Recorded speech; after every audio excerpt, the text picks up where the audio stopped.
अस्सलामुअलैकुम dear students, welcome to Punjab technical and science academy. उम्मीद करता हूं कि स्टूडेंट्स आप सब खैरियत से होंगे। स्टूडेंट्स, एडवांस्ड सिविल क्वांटिटी की बुक है, advanced quantity surveying civil third year architecture से रिलेटेड बुक है, जिसमें first chapter frame structure building में एग्जाम्पल नंबर 1.3 हमने डिस्कस करनी है। इंशाल्लाह इससे नेक्स्ट न्यूमेरिकल्स भी आपको जो है वो जल्द से जल्द करवाता हूँ।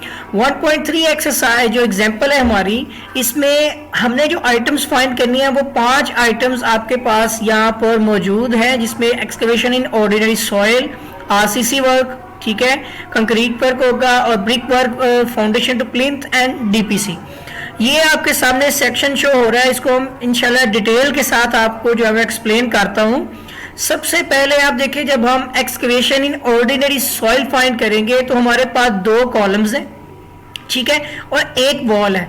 कॉलम्स हमारे पास 2 अदद हैं। कॉलम की लेंथ फाइंड करने के लिए सबसे पहले आपको बता दूं कि ये कॉलम है हमारे पास, इस कॉलम की ये लेंथ होगी, और अगर ये एक स्क्वायर कॉलम है तो जितनी इसकी लेंथ होगी उतनी ही इसकी विड्थ होगी, ठीक है। यानी 30 मल्टीप्लाई बाय 30 सेंटीमीटर का अगर कॉलम है, इट मीन्स के स्क्वायर कॉलम है, जितनी लेंथ इस तरफ से होगी उतनी ही इसकी विड्थ होगी। ओके, अब हम सबसे पहले इस हिस्से को फाइंड करना चाह रहे हैं। तो सबसे पहले आपको बता दूं कि यहाँ पर स्टूडेंट ये 30 सेंटीमीटर की वॉल आएगी और इस तरफ का इतना हिस्सा हमारा एच कहलाएगा, ठीक है, और ये हिस्सा हमारा वी कहलाएगा। ओके, ये वर्टिकल है और ये बेस हमारे पास जो है जिसको हमने एच से जाहिर किया हुआ है। ओके, अब हम एच फाइंड करना चाह रहे हैं। तो आपको बता दूं ये एंगल हमारे पास है 45 डिग्री।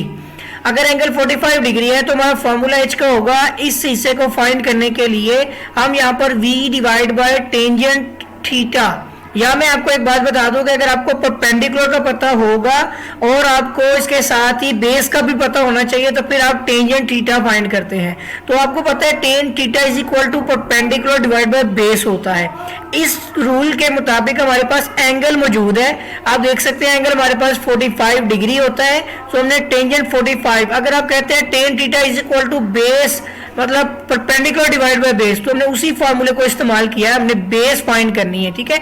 ये टेंजेंट हमारा इधर आ जाता है, ये अगर एच आप इधर लेके आते हैं तो बेस देख लें इधर आ गई है, और वर्टिकल हमारे पास हाइट है और ये थीटा इधर चला जाता है, मतलब उसी फार्मूले को हमने अरेंज किया हुआ है।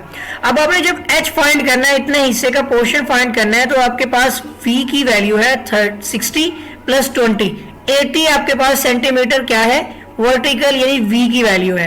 टेंजेंट थीटा आपके पास स्टूडेंट 45 डिग्री है, इसमें जब हम देखें टेंजेंट 45 तो वो 1 होता है। 80 सेंटीमीटर डिवाइड बाय 1 करें तो आप देख सकते हैं कि 80 सेंटीमीटर ही ये यहाँ से यहाँ तक h की वैल्यू है।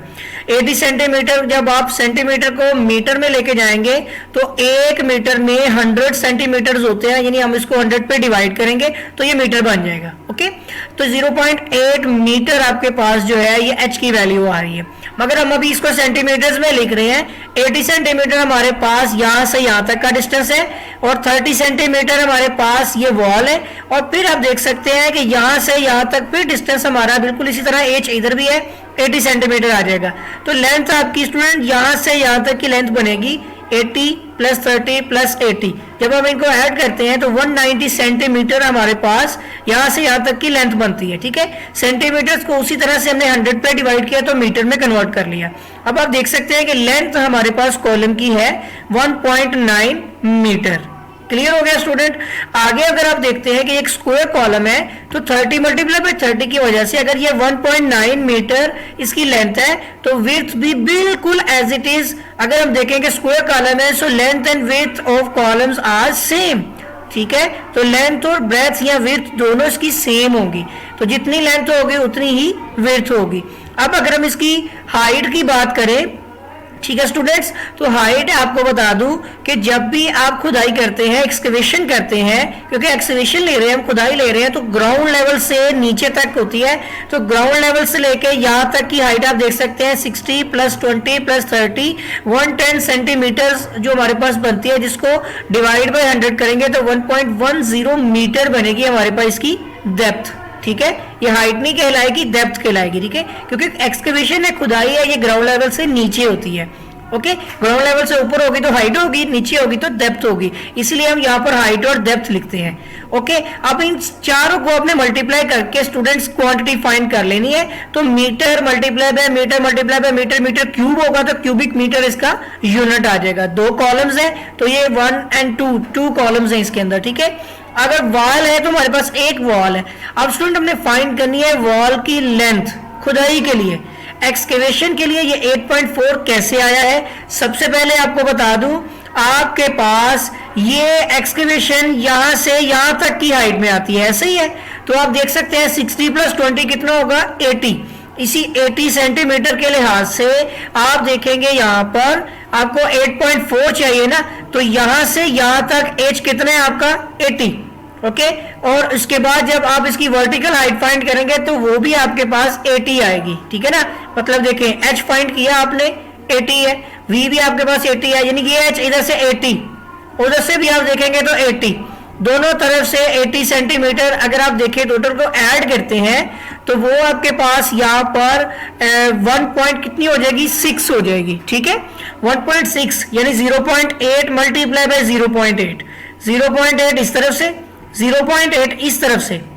ओके, तो ये टोटल आपके पास है 10, तो 0.8 हो गई 1.6। इस 10 मीटर में से आपने ये वाला पोर्शन और ये वाला पोर्शन माइनस कर देना है, यानी 10 - 0.8 किया तो आपके पास आ जाएगा 9.2।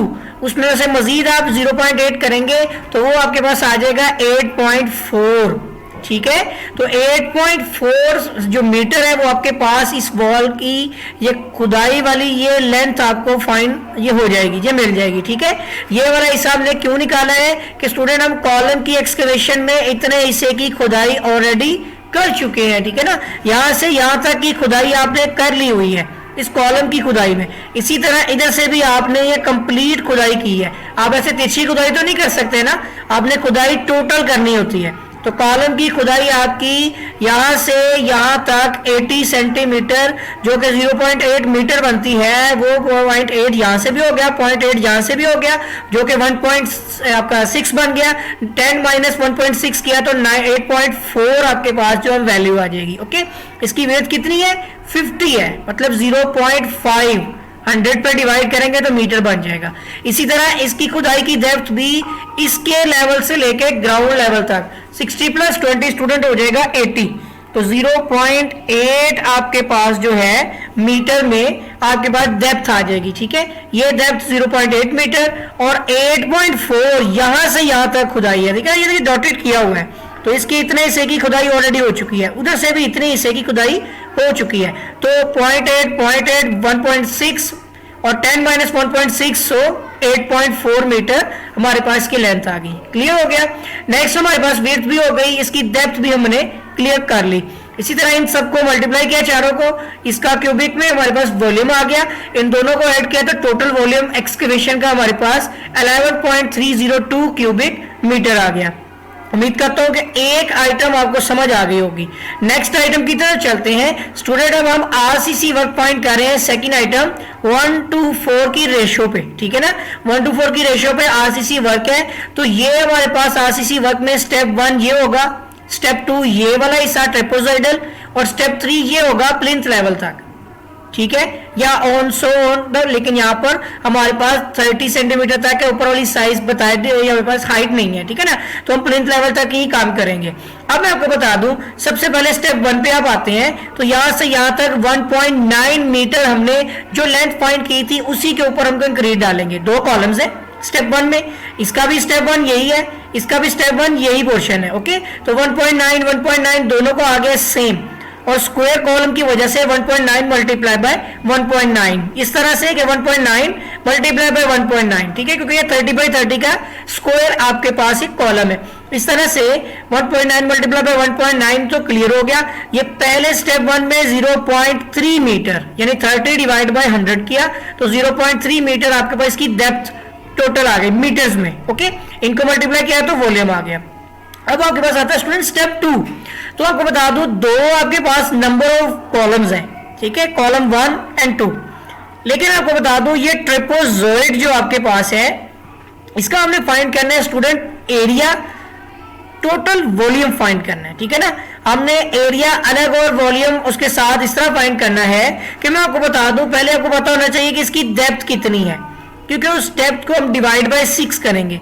डेप्थ आप देख सकते हैं यहां से यहां तक 60 + 20 80 सेंटीमीटर यानी 0.8 आएगी। ओके, ये देख सकते हैं आप। अब आपको बता दूं एरिया 1 और प्लस एरिया 2 + 4 मीन एरिया कैसे फाइंड होगा, ये आप इस पोर्शन हाईलाइटेड में आ जाएं। सबसे पहले आपने एरिया 1 फाइंड करना है।